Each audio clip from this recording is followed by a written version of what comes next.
On today, the 10th of April, 2026, I am about to again attempt the impossible by trying to talk about what the heck theurgy is and why it is relevant circa 2026. Basically, my position is humanity is probably going to self-destruct unless we wake ourselves up. Enlightenment or bust. And the tradition of theurgy is clearly relevant to how we could feasibly wake ourselves up. By wake ourselves up, what do we mean? I'm saying that I feel that our survivability, like the chances that humanity has to survive the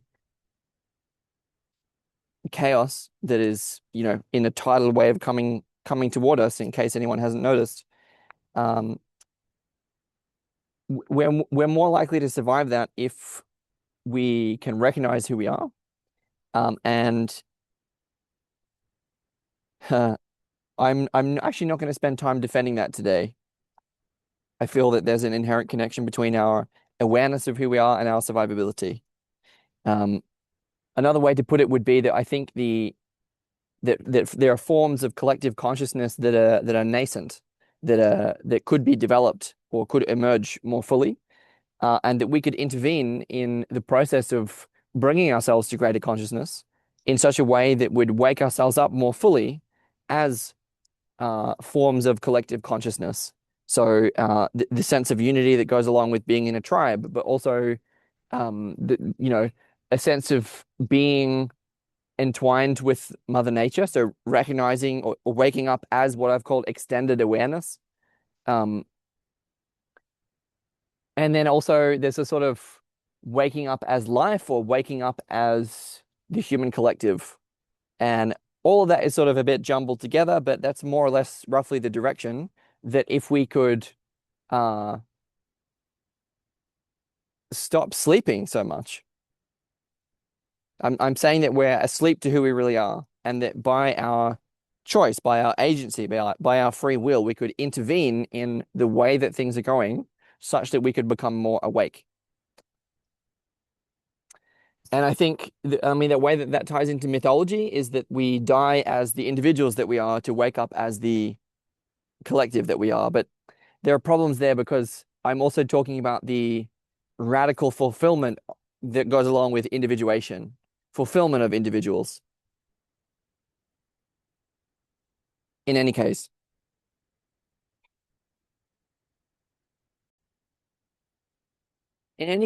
as individuals at the moment, we might be relatively awake, but as a collective, we're still relatively asleep. And so the idea is, how can individuals and groups intervene in natural processes, alchemically, let's say, so as to bring our the collective aspects of our being into greater awareness. Because there are consequences that come from the existential recognition of that, not as a theory, not as an idea, but as realization. Metacrisis or no, I find that to be extremely compelling as a direction to look in. And theurgy, I understand to simply be sort of the how to do that, or it's at least a direction toward the how to do that. So theurgy is essentially what we're getting through Iamblichus and this Theurgy and the Soul, the Neoplatonism of Iamblichus. I think it's Iamblichus, anyway, by Gregory Shaw, published in 1995, is what we're getting is like a metaphysics that gives a positive view of embodiment and of matter, but then also a series of rituals and rites that can be rationally understood in this context as allowing us helping us to refine and get a sense of the bootstrapping process that I'm trying to talk about, which is difficult to talk about. So I'm hoping that by understanding a bit more of the theurgic tradition, that I can get a better sense of how it can be relevant or where it's gone wrong, because this is a tradition that's been around for a while and clearly we're not as awake as we could be. So I think what I've realized is that, yeah, we have to wake ourselves up. And frankly, I'm much more interested in my own understanding of that than anyone watching this, because probably no one's going to watch it. So I'm kind of less concerned for anyone following along than for my own understanding as it unfolds. with that in mind, I'm going to briefly articulate what I feel is this. I had a realization the other night that there's a kind of deep existential dialogue between fear and shame.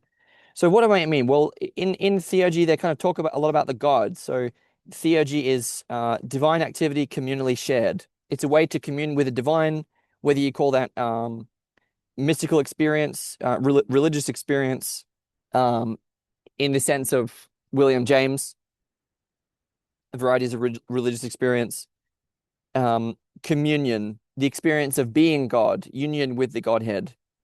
It's sort of the essence of mysticism and shamanism and so on. Communally shared. And what I want to say about that is that there's a lot of talk about sort of the gods, whether we refer to them as imaginal presences or as archetypes or the traditional Greek gods. There are a lot of different sort of cosmologies to map what I perceive to be an equivalent sort of space.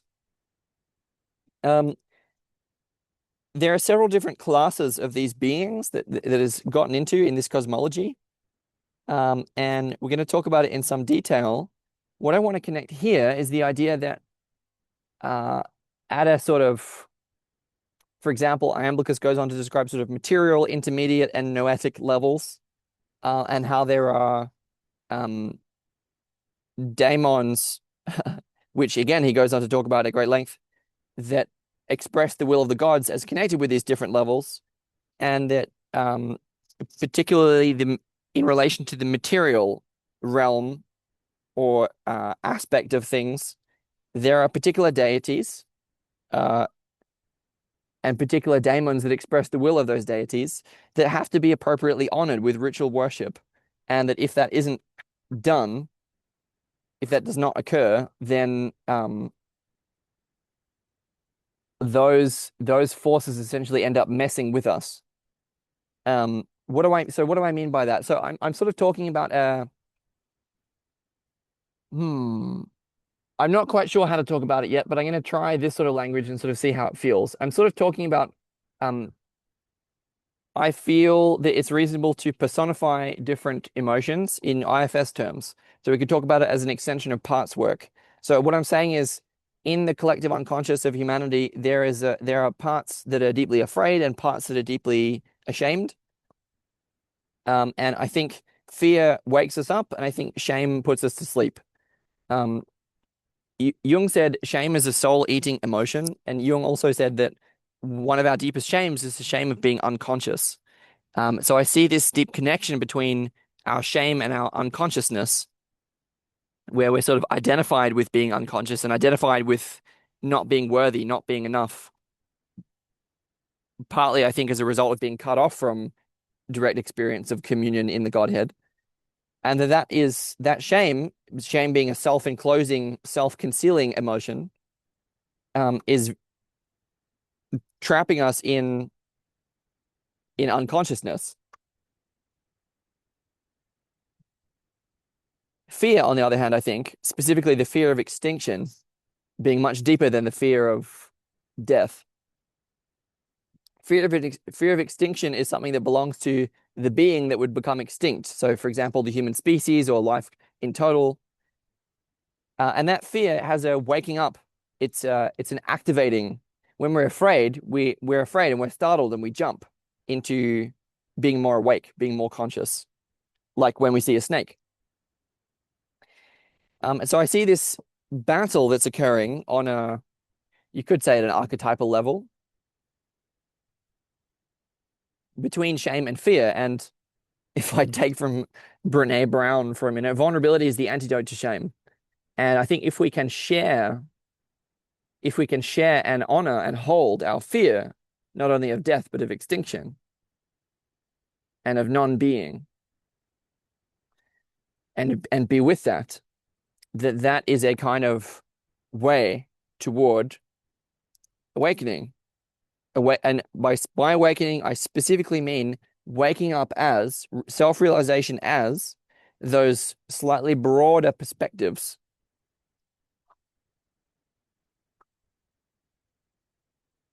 And so one way of conceiving a couple of the gods that are referred to in this text is that that's another way of talking about shame personified or fear personified or guilt personified, like in the movie Inside Out. But I think that way of looking at things does have its limits, but it's something that it's a perspective, let's say, that I'm going to be playing with throughout this exploration. So if I sort of follow through that, let's say, analogy, for the minute, what I'm sort of talking about is like in theurgy, for example, imagine that you have a ritual that is designed to enact or enable communion with the god Apollo. I used Apollo last time. Why not use it again? So there would be a time in the year on the calendar to perform that ritual, and it would involve a particular song, particular smells, a particular group of people wearing particular clothing, with particular material objects. And all of this sort of conducted in the right way so this metaphysics goes, it's not just a theory, it's a metaphysic, would allow that theurgist or group of theurgists to essentially commune with or become, in a sense, Apollo,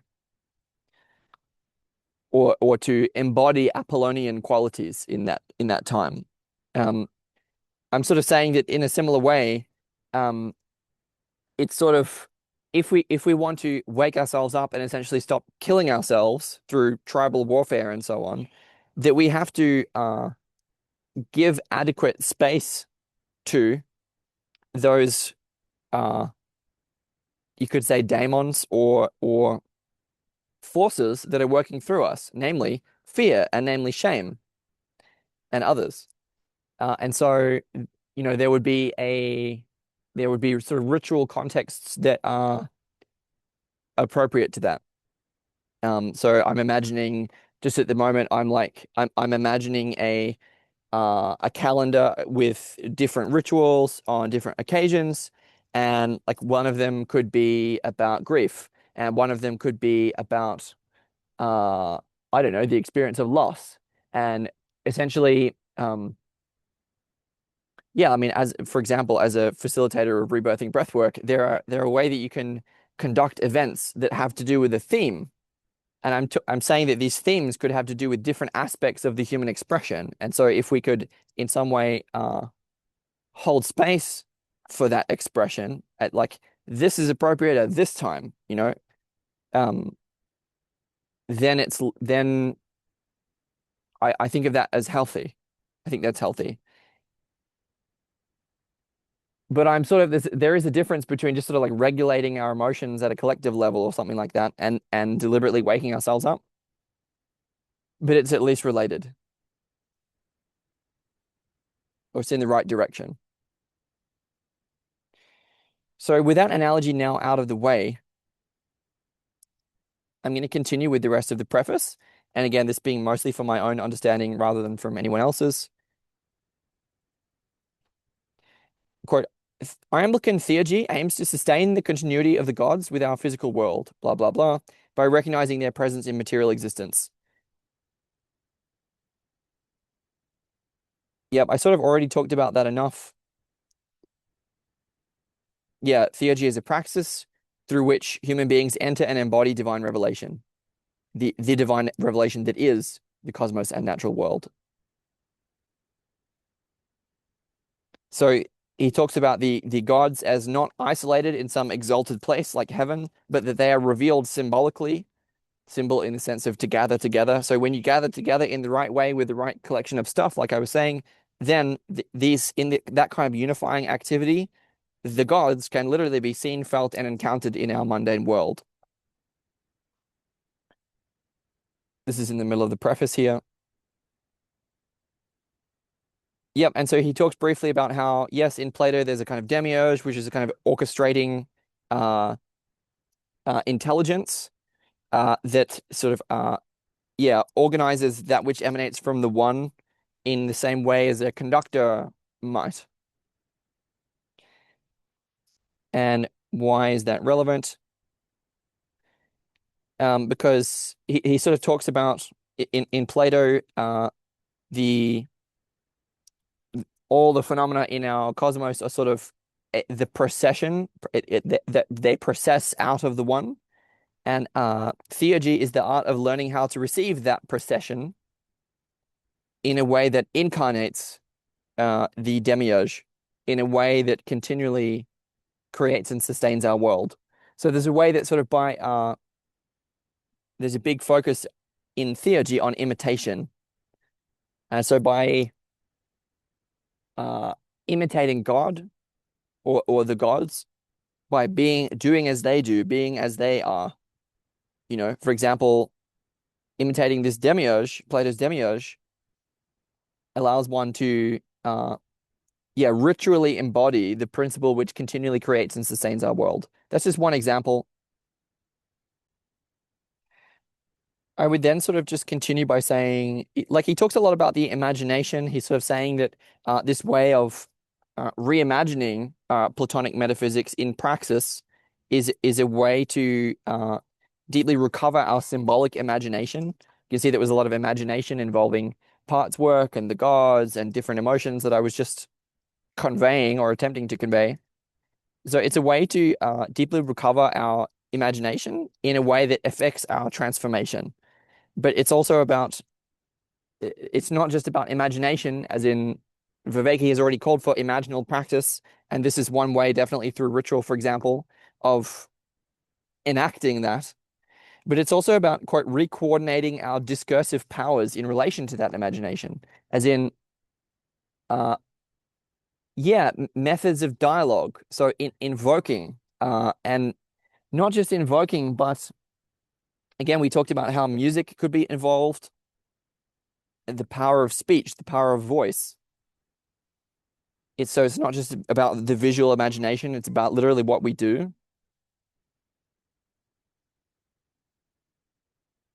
what we say. And it's not just how we say it. I'm sort of talking about it's a kind of reimagining of what philosophy could be, in the sense of it's not just analytic philosophy as a way of taking apart into little pieces the different topic that we're talking about or whatever. It's a way to create. It's a creative use of language that is communal in such a way that affects transformation.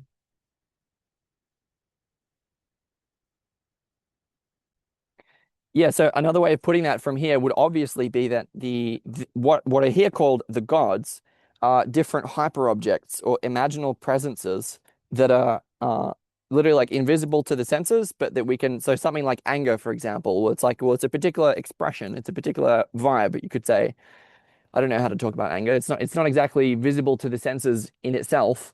Um, so something like I'm trying to think of other examples. So I'm just using the Greek pantheon because why not? So like there are particular qualities associated with the goddess Aphrodite, right? And those aren't exactly visible. It's like she isn't visible, but she's visible in her expression through this material world. And so the idea would be that through forms of, yes, ritual, I already talked about ritual, but also dialogue that are communal, that she or the principles that she embodies can be revealed, or embodied or literally understood. And theurgy is about that. Theurgy is a way to do that. This theurgy thing that I'm trying to talk about is not something to be explained. It's something to be done. It's something to be demonstrated. And I'm not exactly there yet, but part of it can be explained. And again, this is about my understanding and slowly feeling my way toward capacity to practice. And for the moment, what I want to do is continue by literally, again, just like reading the lines from the preface, the rest of the preface that I thought were important, and then talking about them. There's a lot of stuff about Jung and quite a few pages to get through. So I'm going to keep going here. First of all, I talked a bit about the imagination. He also wants to say, quote, in again, he's sort of reflecting on the foreword by, I forget who it was, John Milbank and Aaron Ritchie's, in this sort of contrast between Christianity and Pla Platonic theurgy, Neoplatonic theurgy. And basically, the Christians believe that God is sort of incarnated in Christ, obviously, Whereas Neoplatonic theology would sort of have it that the principle of incarnation is far greater in scope than the single life of Jesus. And rather, in the Neoplatonic view, the incarnation quote initiates the valorization of all material reality, as evident in their quotation of John of Damascus, blah blah blah, who like they're talking about how all matter has become filled with divine energy and grace, and it's we that affect that. And we have to believe in that and in order to facilitate it, right? And this is what I was sort of talking about of waking ourselves up as nature, becoming aware as the commons. And if we sort of buy into a metaphysics, right, that nature is fallen, that's not exactly going to help us. Um, there are ways that it can be tied in, but my point is, yeah, there's a kind of difference here between the key difference between the theurgy of someone like Iamblichus and Christian theurgy is that in Neoplatonic theurgy, uh, all the material cosmos is a shrine to the Platonic demiurge. So all of this cosmos reveals the presence of the gods. So the idea is that the natural world is a theophany. It's far from being fallen. Nature itself is the face and living symbol of the divine. So it's via nature, via matter, via embodiment that communion is possible, which is obviously very different than what the church would say. So here I'm not sort of really commenting a whole lot. I'm just sort of articulating the difference. Um, I won't go on about it. I sort of just would say in passing that Jung sort of talked a lot about the difference between Christ, sort of incarnation of the microcosm, sort of like God the Father appears in the form of one person, whereas the mother appears in a different form. And it's that direction that I'm attempting to speak toward. But he talked about that difference in the Introduction to Psychology and Alchemy, which I did publish about. But I'll keep going. Yeah, so there's a way that the Platonic myth is cosmocentric, whereas the Christian myth is anthropocentric. So there's a way that I'm obviously not denying that Christ is an embodiment of God, an incarnation of God, of course. But it's a very in a sense, it's not a problem that it's anthropocentric. It's literally like the epitome of the anthropocentric, like person as divine. And that's great. That's awesome. We need people as we need as many Christs as we can get our hands on, right? But there's also a way of conceiving of the natural world or matter itself in an equivalent kind of way. And so the Platonic myth is cosmocentric rather than focusing on one person. I'm talking about extended awareness, our awareness as all of this. And so this is sort of the main difference between the Christian and Platonic myths. Yeah, so for Iamblichus, the sacramental power of matter does not require the incarnation of Christ.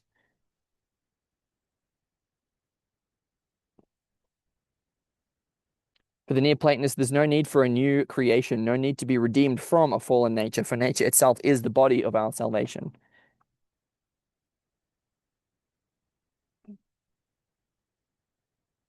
I'll sort of keep going.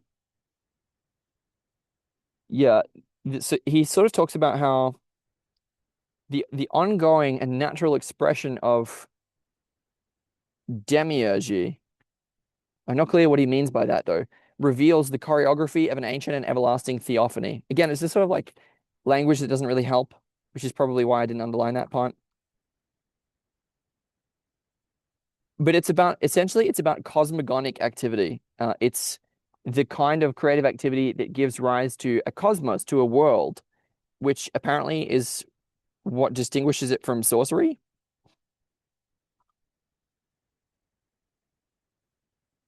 So there's a way that in sorcery, spiritual powers are diverted from this demiurgic purpose in a way that the perversity of that kind of diversion ultimately destroys such practitioners, according to these people, which is fine by me, right? Like it's like we'll try and talk about a little bit of the difference between theurgy and sorcery. I mean, I'm not an expert, right? I'm trying to explore this.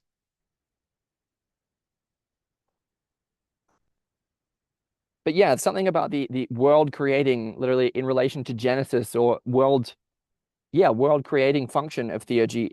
Distinct. It's like it's not exactly about the pursuit of personal power, because we already had Christ, right? Let's say Christ was the perfect embodiment of God, incarnation of God. Well, he's come and gone. So now what? Quote, theoretically, any culture could be theurgic if its rites and prayers preserve the eternal measures of creation. And so there's a way that I feel that these yeah, Neoplatonic guys, but going back to Pythagoras and so on, they were sort of getting at something which doesn't have to be sort of inherently Greek. And in fact, there are ways that Iamblichus thinks that Greek culture kind of bastardized this stuff and it actually originated with the Egyptians. But we'll get to some of that. I'll keep going though, because I don't want this to be too long.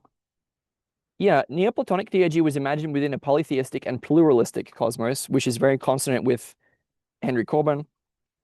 And I think, yeah, there is a tension there between the need to, like, context sensitivity, the need to embed ourselves within a particular culture, a particular worldview, but then also the capacity to, Corbin calls this the stations of the soul, the capacity to fit within different uh, views of the universe. But I don't want to talk about too much about that tension here. I just want to name that it's possible. Um, yeah, theurgy could help us as a way that's again sort of like theurgy is a praxis, right? It's a method, it's a way, and there's a way that in different ritual contexts, it would be possible to inhabit, in a sense, different contexts, right? There are ways to embed oneself in different cultural contexts, uh, in different times and places. I'm quite not quite sure what I'm saying there.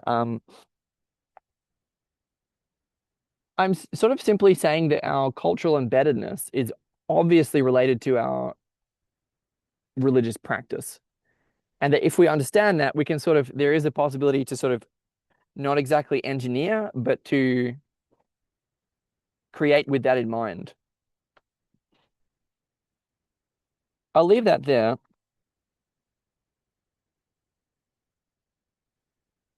Yeah, it's sort of, the idea here is essentially pluralistic. What this is pushing back against is that like one culture is better than others. Theurgy could be a way of sort of independently verifying or validating all different means of communion. Yeah, the idea that one is sort of yeah, like he talks about the henophony of each culture. Whatever that means, I'm not sure, but the idea that sort of one culture is better than another sort of betrays yeah, the idea it sort of undermines theurgy. Like theurgy is literally the opposite of that, which is the idea is that there is a kind of cosmogonic or world generating activity, namely theurgy, which is rooted in an ineffable source, one that necessarily expresses itself in multiple forms of quote demiurgic generosity. So like essentially God shows up as Buddhism and as Hinduism and as Zoroastrianism and as Christianity and as Neoplatonic theurgy and as Zen, and as Taoism and as everything else that I could think of. Necessarily, all of which are rooted in the common ineffable source. Yeah, so that no one has an sort of exclusive possession of truth, and theurgy is essentially a way to prove that in a sense through religious practice.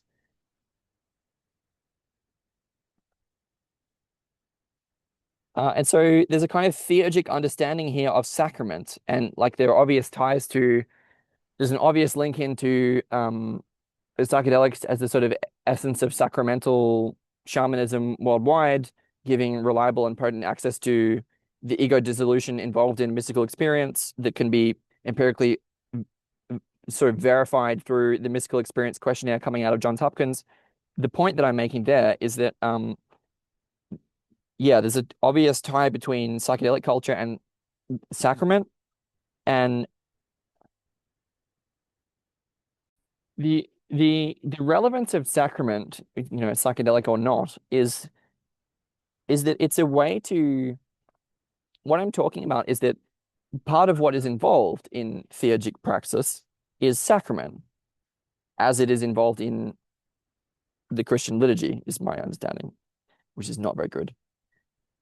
But the point here that I'm making is that there's a in theurgy, they kind of break down the distinction between supernatural and natural. Um, so there's a way that sacrament. So again, it's like by communion with the gods by way of matter. That's literally what sacrament is about. It's by embodying or incarnating divinity that it can be present. So, quote, for Iamblichus, the term, this is in contrast to Dionysius the Areopagite. For Iamblichus, the term supernatural, and then Latin phrase, which I won't quote, the term supernatural which he coined could never be opposed to nature.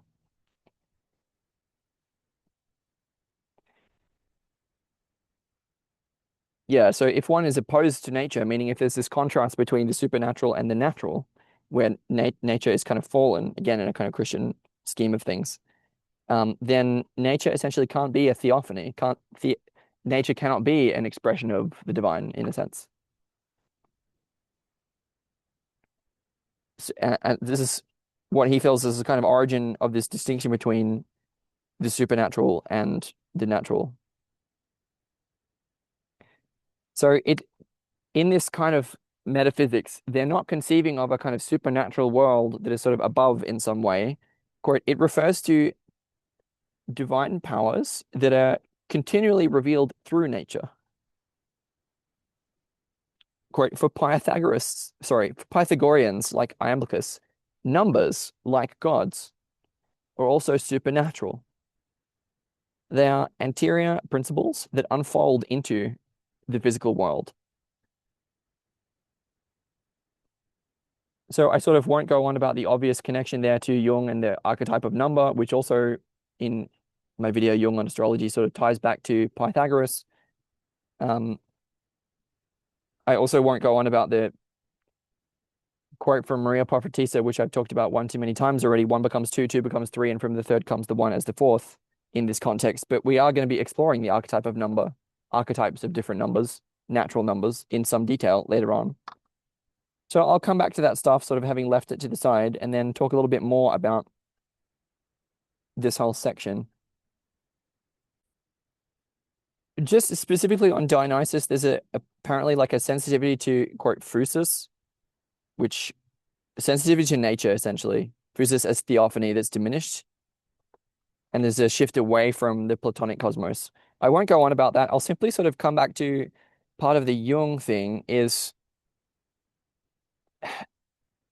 in relation to that shift from quote Platonic cosmocentrism toward the a more anthropocentric view of things in Christianity. There's a quote from A.H. Armstrong who says, quote, it's the ecclesiastical cosmos, not the natural cosmos, which appears to be of primary religious importance for the Christian. There is here a new and radical sort of religious anthropocentrism. Okay, and then I just want to quote this because it's important. Gregory Shaw then continues, despite the homologization of the church to the world of the mystagogia of Maximus the Confessor, the shift from cosmocentric to anthropocentric had been established. One must ask then if Christian theurgy can still claim to be, in analogia, cosmogonic, and if not, whether it is theurgic at all.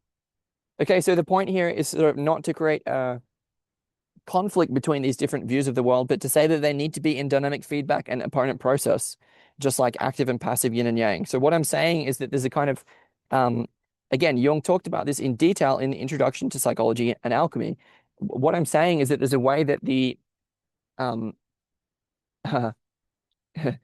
there's a way that the one became two, one becomes two. Well, what does that mean cosmogonically? It means one becomes the Great Mother and the Great Father, right? And then through Christianity, we sort of understand that there's this emphasis on the Great Father as God the Sky Father kind of thing, and he literally incarnates as a person, Christ. And I'm like, great, that's awesome. I'm happy to jump on board with that whole, let's say, for the moment. Yes, and right, because the whole point is that as Jung lays out in excruciating detail, when the Great Mother incarnates as a being, it's not a person in the same way. It's cosmogonic. It's not anthropocentric, and that's different. And so I'm sort of saying that the God's incarnation as Christ is a kind of, in a sense, it's a symptom of what Jung called the age of Pisces, and it involves a particular kind of masculine foveality. It's a kind of focusing into one, literally one person. But the Great Mother it's a different archetype, right? It's a different, it's cosmogonic. It's not anthropocentric. It's cosmocentric. And so this is why, again, I'm talking about waking up as a collective awareness. And I'm sort of saying that they need to be in dynamic. This is, again, archetypally, it has to do with the relationship between 3 and 4, or you could say self and world, but it's not exactly the same. I'll just sort of leave that there.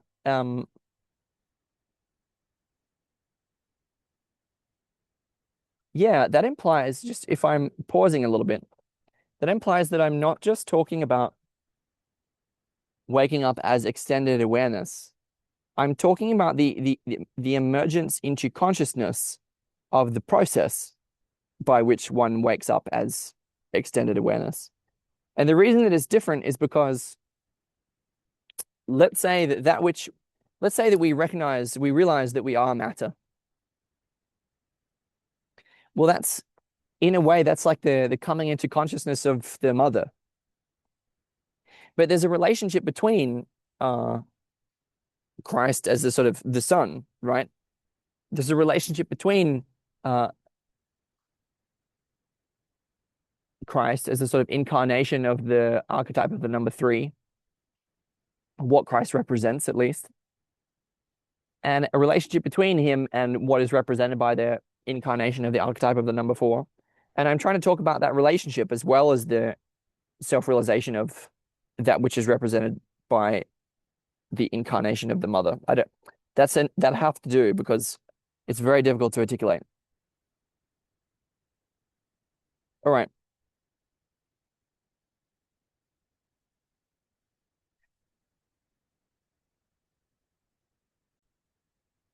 I'm sort of what I'm sort of talking about is like can we use our imagination? Can we imagine a way involving religious practice that is theurgic to commune with God or the gods in such a way that has enough imagination that can actually honor both traditions?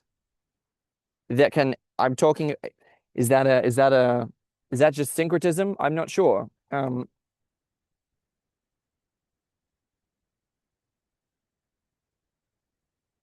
Maybe if it were, like, I would be okay with that, I think.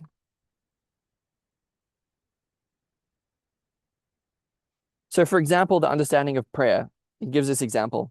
Quote, their understanding, this is the Milbank and Ritchie's, their understanding of prayer as an attunement with the divine that allows its influence to flow into reality is entirely theurgic and Christian. So it's not just sort of like intellectually reflecting over the convergence and divergence of these two different traditions. It's asking a how question. So I have to try and be a little bit more specific as I fight my way through the rest of the preface here. And so what that involves is that there's a common paradox at the heart of both theurgic Neoplatonism and theurgic Christianity. So they share a paradox in common, obviously, but they share a paradox in common. So this has to do with the theme of incarnation. So as I go on about this, Neoplatonic theurgy requires a kind of kenosis or self-emptying of mind, quote, that plunges downward into matter, into the simplicity and non-reflexivity of material being, quote, to give the soul a receptacle undivided by thought, and thus capable of receiving the powers of the one. So this is a paradox because by sort of emptying oneself, of thought, which is ironic in this context, but by emptying oneself of thought and by practicing in such a way that is embodied and spontaneous and giving oneself to the material, one receives that which is from above, traditionally speaking. So the paradox is about going below to receive that which is from above. So what they're talking about here is kenosis, self-emptying of mind toward the state of perfect receptivity.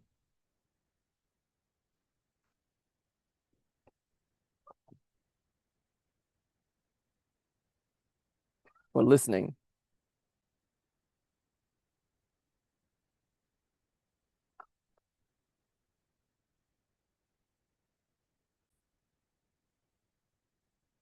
What they're sort of talking about here is a way of being the receptacle, which is also called the nurse. This is sort of from out of Plato's Timaeus. And this is a quote paradox, which is at the core of demiurgy, which is necessarily reenacted in theurgic rites. So that's about a sort of by way of imitation, embodying a pure and divine form of matter, which I described as the state of perfect receptivity. I would connect that with obviously the archetype of the number four. It's a way of being empty, being void.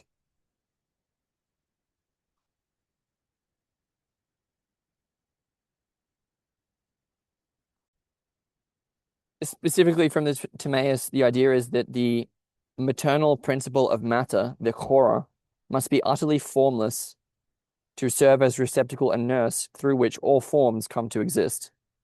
It's sort of being cylindrical in such a way that something can pass through one, emptying oneself out such that uh, I don't know, creativity from the level of divinity can arise. But if I stick to the text here, yeah, so there's a way that this correspondence also shows up for Christians, where for them, Christ is that paradox incarnate. Um, Whereas for theological Neoplatonists, that paradox defines every human soul, in reflection of a paradox that occurs within the one.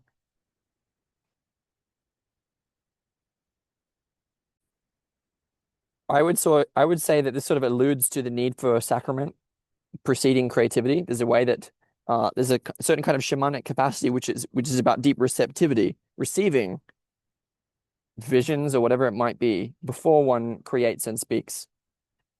And this is there's a kind of paradox which is inherent there that is common to both traditions, Neoplatonic and Christian.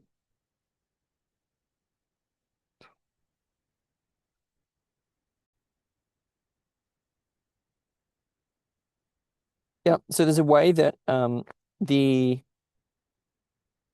the one sort of in our lives sort of embodies those paradoxes, and as a way of always holding both sides of a paradox at the same time. So, for example, quote, the theurgist would realize that the soul's contraction into an isolated and individual mortal life was as much an expression of the power of the one as was its reintegration into the continuity of the whole. To deny discontinuity in favor of continuity, the material in favor of the immaterial, mortal for immortal, would cut the soul out of the activity of the one and its demiurgic expression. In sum, for human souls to become divine, they must remain mortal. Such reflections on the one are radically non-dual. Blah, blah, and then they sort of go on about that, which I won't go on about. The point is, that there is a sort of, quote, thematic convergence between Neoplatonic theurgy and Christianity, where paradox is essential for continuity with the divine. Jung talks about this as our spiritual capacity is that of holding different paradoxes, which is a sort of one of the core elements of symbol formation. It's our strength, spiritual strength in a way, to sit with internal conflict, the paradox between opposites that allows a symbol to emerge from the self in Jungian terms. In theurgy, the imitation of the demiurge leads one to hold the paradox which is inherent within the one, I think. So there's a way that theurgical imitation of the demiurge is also about holding conflict between opposites. I'll leave that there. And so you can see how boiling it down to principles like the relationship between 1, 2, 3, and 4 is helpful because it's complex, right? But we are talking about something convergent.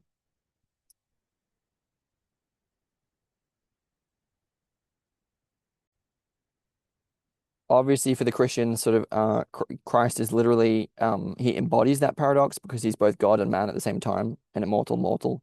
So by imitating Christ, they find their continuity with the divine. Whereas the divergence from Neoplatonic theurgy is that um, there's a sort of incarnational difference. This is again taking from Gregory, right? So for people, yeah, for Iamblichus, as against Plotinus and Porphyry, the human soul descends fully into the body, and is subject to all the consequences of mortal existence. Again, I would sort of agree with Iamblichus, which is why I'm sort of talking about this text, that Plotinus and Porphyry are sort of in a way bypassing uh, incarnation, which matters. Yeah, so according to Iamblichus, the soul is defined as the mean between divisible and indivisible, corporeal and incorporeal beings. It is the totality of the universal ratios, or logoi, after which, which after the forms serves the work of creation. The soul is that life which, having proceeded from the intellect, has life itself, and is the procession of the classes of real beings as a whole to an inferior status. Is the procession of the classes of real beings as a whole to an inferior status. Doesn't quite make sense to me. Very elaborate definition of the soul. Um, the, as Gregory tries to sort of summarize that, what we're sort of getting at here is that there's a way of being being in the soul, or being as the soul, taking up the perspective of the soul that can allow for the unfoldment of the paradox or emptiness at the heart of being. And I'm attempting to grasp that at the moment. Quote, the Iamblican soul unfolds the logoi of the universe into manifest multiplicity. Yeah, again, this is sort of that the soul is sort of endowed with the task of fulfilling the work of creation by not only animating a mortal body, but also participating in demiurgy. Um, Unfolding the logoi of the universe in a phrase. And to do that, we have to become mortal. I won't get hung up on the difference between Plotinus and Porphyry in this context. Yeah, at the same time, he's sort of believing that the soul is also immortal, which leads to paradoxical conclusions that we can hopefully hold at the same time by recognizing that the soul is that which holds paradox, including its nature as inherently immortal and mortal at the same time.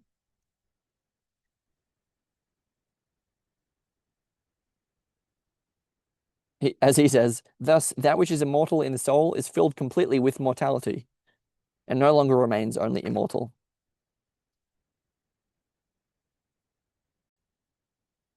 I'm going to sort of keep going here since I'm quite close to the end. I know this stuff is extremely complex, but yeah, so what we're sort of talking about here is a kenosis, self-emptying of a savior who empties himself of divinity in order to take on mortality in the same kind of way, right?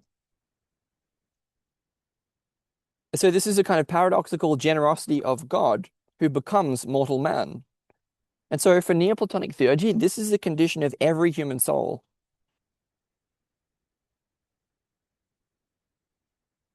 So we also are the paradox incarnate. Jung would certainly agree with that. And I think in a way that that condition is the sort of the basis of the possibility for imitation, which is kind of ironic. So yeah, the Iamblican soul is a coincidentia oppositorum. Becoming incarnate changes not merely its activities, but its very essence. Our unity becomes divided, our immortality mortal, and our identity becomes a form of self-alienation. And this is as embodied souls, we are made other, and we've accepted that. So he talks about, yeah, as embodied souls, we are made other to ourselves. We are made other to ourselves. By becoming, our unity becomes divided, our immortality becomes mortal, and our identity becomes a form of self-alienation. And in this way, self-alienation constitutes our existence. I mean, here Kierkegaard in that, a lot of other people as well. But it's only through that experience of self-alienation that we're able to mediate the ongoing demiurgy of the cosmos.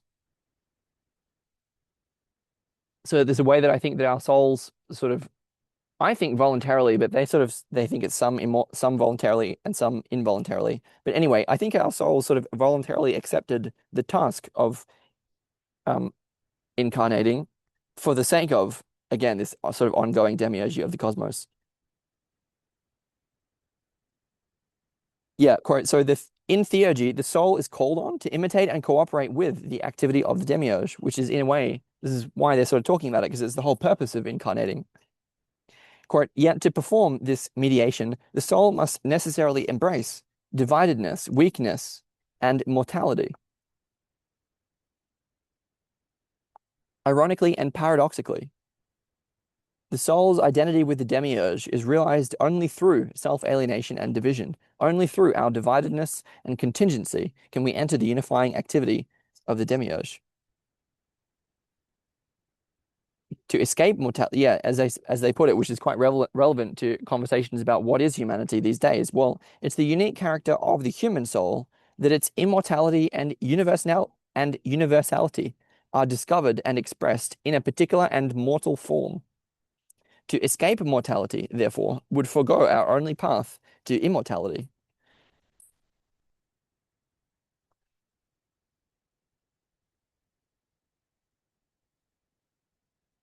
Quote, Christianity expresses this paradox through the Incarnation that redeems the world and presents a paradoxical model of losing, finding, and giving, receiving that Christians emulate in order to participate in the mystery of the Incarnation. But Neoplatonic theurgists recognize this paradox, but they see it as an expression of cosmogenesis and as rooted in the essential structure of every human soul.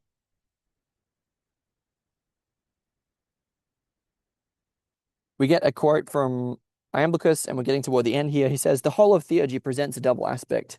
One is that it's conducted by men, which preserves our natural rank in the universe. And the other is that being empowered by divine symbols, it's raised up through them to be united with the gods and is led harmoniously into their order. This can rightly be called taking the shape of the gods. Quote, the theurgist takes the shape of a god while remaining human and preserving our mortal rank in the universe. He was very careful not to erase the distinction between humans and gods, as he thought Plotinus had done. Yeah, so human beings, we are weak and small and limited. We're possessed of a congenital nothingness, which is essential to our being. Quote, he protects the experience of deification from our totemic intellectual appetite by maintaining a clear distinction between the divine and the human. It's not about literally becoming gods. It's being human and embodying the divine, allowing the divine to be present in the human, which is the whole purpose. That's like that literally fulfills the whole point of humans incarnating as humans.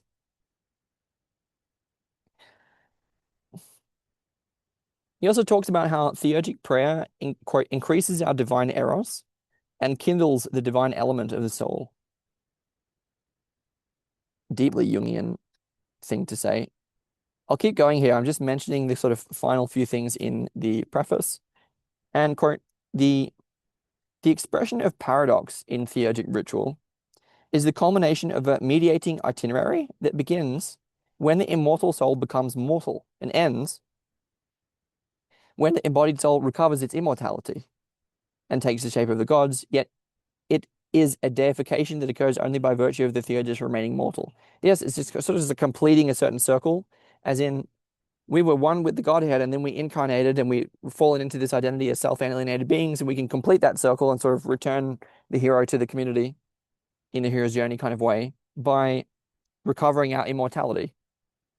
And this is why, by the way, I have such disdain and distaste and frustration about people like the existential psychotherapists, because they're all into our mortality and our the freedom which is impossible to handle, and our not only our mortality but our aloneness. And it's like, yes, but we're also immortal. This is the whole point. We've lost our access to that.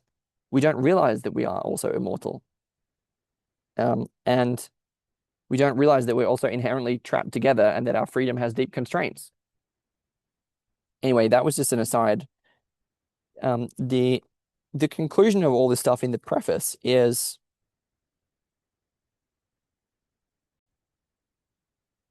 so they talk about part of the common, yeah, the convergence here. Quote, in the Neoplatonic vision, there's an essential element that breathes through the entire cosmos and is felt most especially in theurgic activity, the generosity of the demiurge.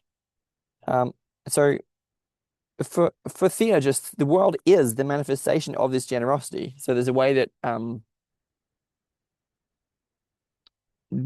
yeah, the demiurge sort of processes as cosmos. I don't quite know how to articulate this stuff. Um, yeah, our descent into bodies is an expression of that same generosity, and our deification in theurgic rites is affected by that same generosity. And so in Christianity, this is imaged as God's love, and yeah, and which is a kind of gift. And in Neoplatonic theurgy, that we see this expressed through the paradox and gift of, sorry, it's the same. It's the same in both Christianity and Neoplatonic theurgy. This is expressed as both paradox and gift of incarnation. So the fact that divinity has incarnated as all of this is a kind of paradox, but it's also a gift. And these are two sort of fundamental dimensions of Christian theology, but also we can understand the Platonic metaphysics that underlies Neoplatonic theurgy, or close enough to. Quote, in a world replete with divine powers, the task of theurgists was to discover a way of honoring each divinity in a manner appropriate to its specific qualities and related to the place in which it was received. The geographic features of each place would reveal the appropriate mode of worship to a discerning eye.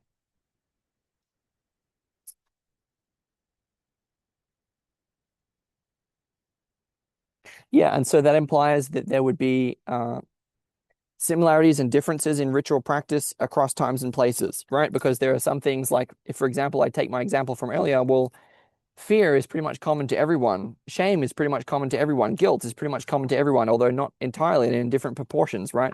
But there are other, you could say, elements of divine life, let's say, or just like human life, that are different in different cultures, different times and places, that would require different means of worship.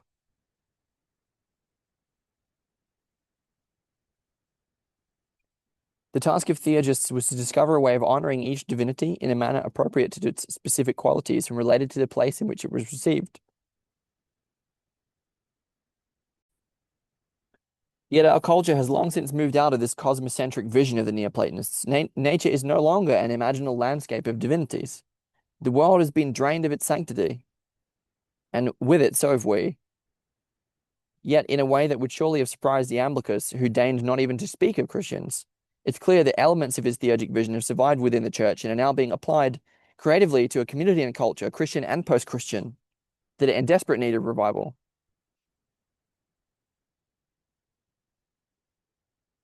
Yep, and the Christians who wrote the foreword, they sort of share a common sentiment that to every race on earth is allotted a common guardian. Quote, these Christian thinkers, these theurgists, are heroically addressing the aching need of their Christian and post-Christian community. In their service to this community, they serve its guardian, and with their incarnational theology, they're breathing life back into a culture that desperately needs to become incarnate. And that will more or less do. I have to sort of try and the convergence seems. I mean, obviously, there's a sort of convergence of the essence of mysticism, which is just like the the emptiness or the void, but it's like that's also a face of the divine, right? Um, Yeah, so I would sort of talk about it as a particular state or mode.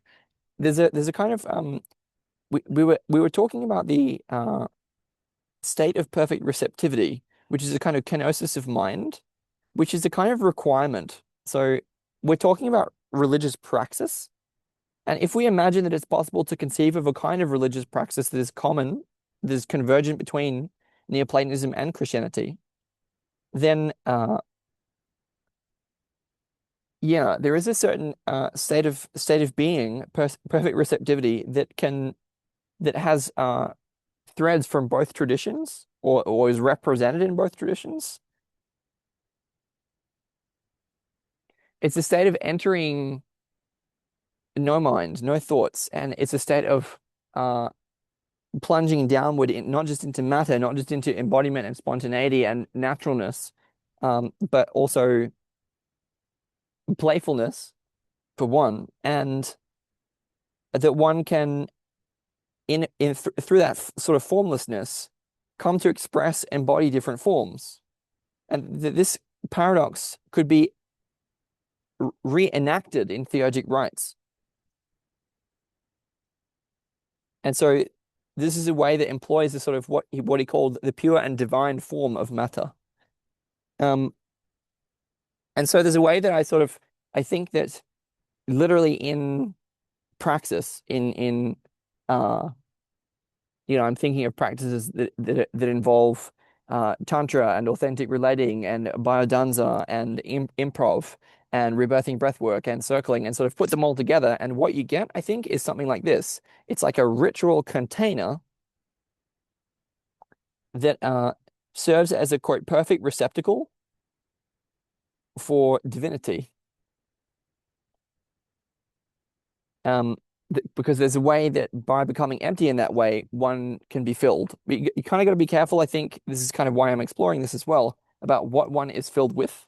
And this is why it's not exactly for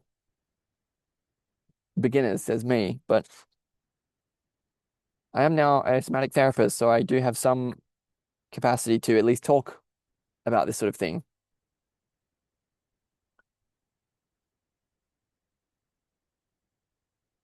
I don't know if anyone else is onto this, so I kind of have to be. We may not be perfect, but the safest hands are still our own. That's what the man said.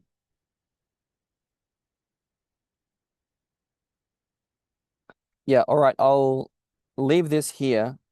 Just to emphasize again, there's a sort of I wanted to say that we're sort of talking about recreating the Platonic vision in a way that is distinctly Neoplatonic or that has elements of Neoplatonism in it.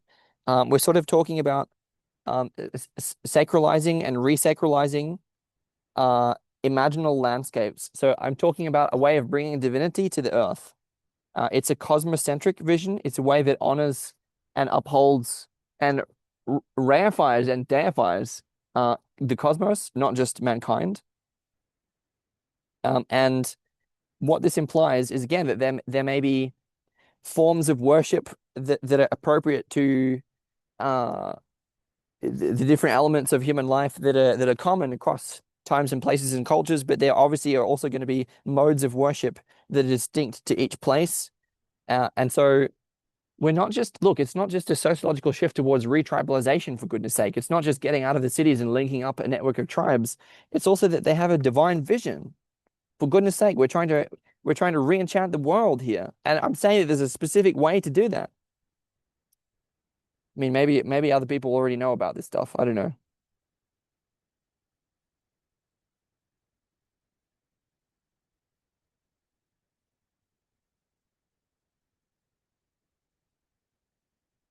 And I'll keep going with the introduction sooner or later. But that was the preface, the rest of the preface to Gregory Shaw's Theurgy and the Soul, the Neoplatonism of Iamblichus in the second edition.